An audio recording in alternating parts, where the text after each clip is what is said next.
আগারগাঁওয়ে নির্বাচন কমিশন সচিবালয় থেকে যুক্ত হচ্ছেন আমাদের সহকর্মী জুমাতুল বিদা। একটু জানাবেন যে 3 সদস্যের প্রতিনিধি দল, যেটা আমরা সংবাদে প্রচার করেছি, 3 সদস্যের দলটি সচিবালয় নির্বাচন কমিশনে গিয়েছেন কিনা এবং 3টার সময় যাওয়ার কথা, সেটা সেই যে বৈঠক, সেই বৈঠক শেষ হয়েছে কিনা, সর্বশেষ কি তথ্য রয়েছে আপনার কাছে?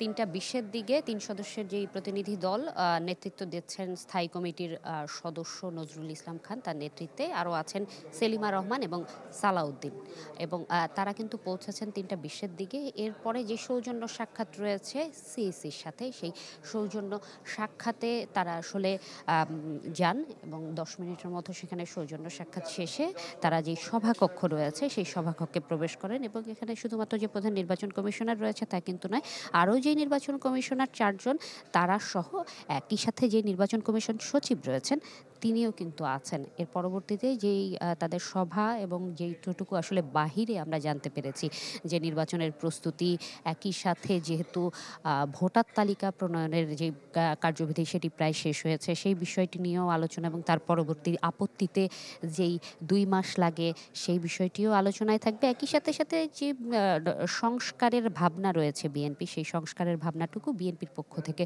তুলে ধরা হবে বলে আমরা জানতে পেরেছি।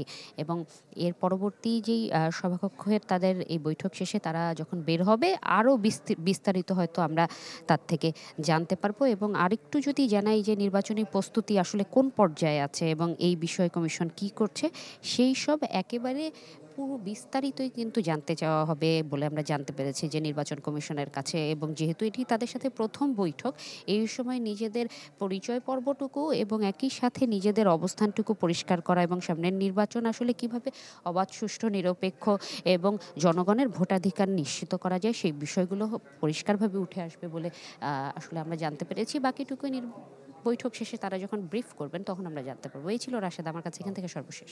নিশ্চয়ই বিদা, আপনি ওখানে থাকুন, পরবর্তীতে বৈঠক শেষে আরো বিস্তারিত জানার চেষ্টা করবো আপনার কাছ থেকে। জুমাতুল বিদা আমাদের সাথে যুক্ত হয়েছিলেন নির্বাচন কমিশন সচিবালয় থেকে।